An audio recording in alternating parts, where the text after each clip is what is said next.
Doll's revenge. Claire had never liked her grandmother's dolls.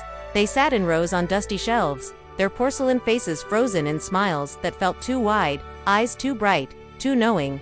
But after her grandmother died, Claire inherited the house and all of the dolls came with it. The first day she dragged boxes of her grandmother's belongings into the living room. Most were ordinary things, old books, teacups, yellowed letters. But one box rattled oddly, as though something inside was moving. She knelt down and opened it. Inside was a cracked porcelain doll with curly auburn hair and glassy blue eyes. Its dress was torn in places, lace yellowed with age. Claire frowned. "Just one doll," she muttered, lifting it out. "What's the worst that could happen?" She set the doll on a table in the corner of her room. For hours, she unpacked the rest of the boxes, occasionally glancing at the doll. It seemed to stare back. Not really, she told herself, just a trick of the light. That night, Claire couldn't sleep. The house was silent except for the creaking of the floorboards. Somewhere, a faint giggle echoed. She sat up in bed, heart pounding. "Hello," she whispered. Nothing. The next morning, she found the doll on the bed, facing her. She was certain she had left it on the dresser. Her stomach sank. Maybe she was losing her mind.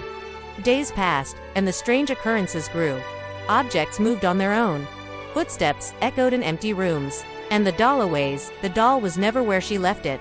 She tried to throw it away, tossing it into the trash out back.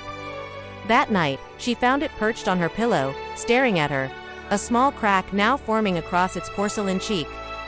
Claire began searching through old family photos.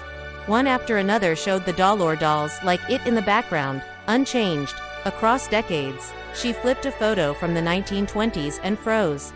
The same cracked porcelain face peered from behind her grandmother as a child. A whisper brushed against her ear. "Don't leave me."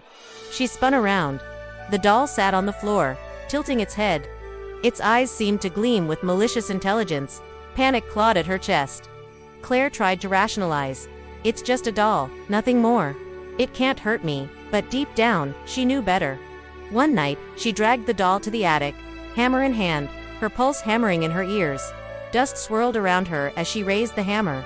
I'm done with you," she said, voice trembling. She struck. Porcelain shattered, splintered fragments flying across the wooden floor. Silence followed. For a moment, she thought she had won. Relief washed over her. Then, a faint giggle echoed through the attic.